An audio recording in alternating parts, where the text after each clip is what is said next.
Good morning. Welcome to Coffee Talk. I'm Mark Bradberry. I hope you'll grab a cup and join me this morning.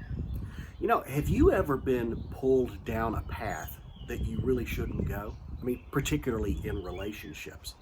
I'm sure most of us have. I have for sure.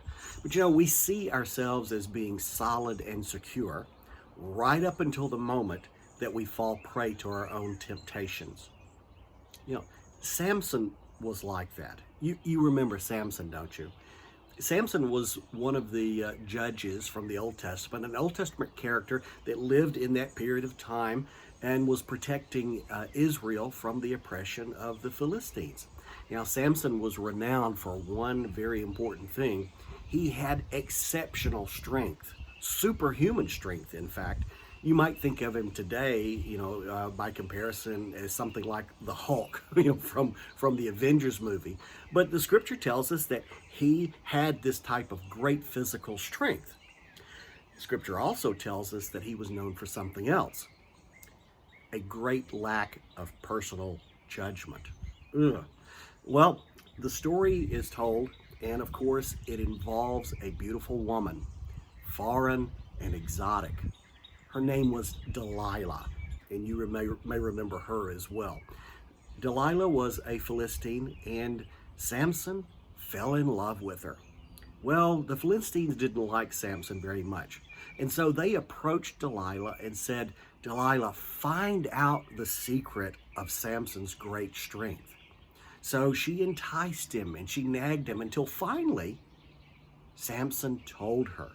Samson, you may recall, was a Nazarite, and he was dedicated to God from birth. And so Samson very foolishly revealed to Delilah that this was the source of his strength, his hair. Now it was a symbol of that strength, and Scripture tells us that it was supernaturally and intrinsically linked to the strength that he had. Now you can probably guess the rest of the story. Delilah cut his hair as he slept. That's right. And the Philistines came in and subdued him. It says they gouged his eyes out and they shackled it and imprisoned him. It was a tragic story, all because Samson failed to guard his secret. But I'll tell you, Samson's greater error was that he failed to guard his heart. Wow. He compromised his own values, his vows, and his commitments by choosing to fall in love with a person of questionable character. All because, well, let's face it, she looked good on the outside. See, values serve to protect and preserve love and all the good things in life. Now, Samson's case is extreme, but even in your own relationships today, you need to protect love and require the kind of character that makes it work, both in the other person and in your own life.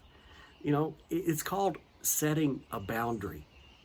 Don't abandon what is important in your life. But I love her, you say. But she'll change, you say. Or she acts that way, but you don't know her like I know her. Maybe Samson thought that of Delilah. The problem is, it's just bull. You're just making excuses in order to keep on going forward. You're deceiving yourself. Man or woman, if that other person doesn't meet the requisite requirements, step away. If they don't respect your boundaries, step away from it, period. A fast attachment without good boundaries can really lead you to compromise yourself and create discouraging or even disastrous results. You see, Samson did not have to give in to Delilah's nagging. He could have said no. So in your relationships, if the other person there does not respect your no, tell them to go away until they get it. If they respect you and actually change, you've actually reinforced good potential. The bottom line is you get what you tolerate. Remember, your values are there to protect you and to preserve your life. They are your strength. In the meantime, enjoy your coffee. Strong, of course.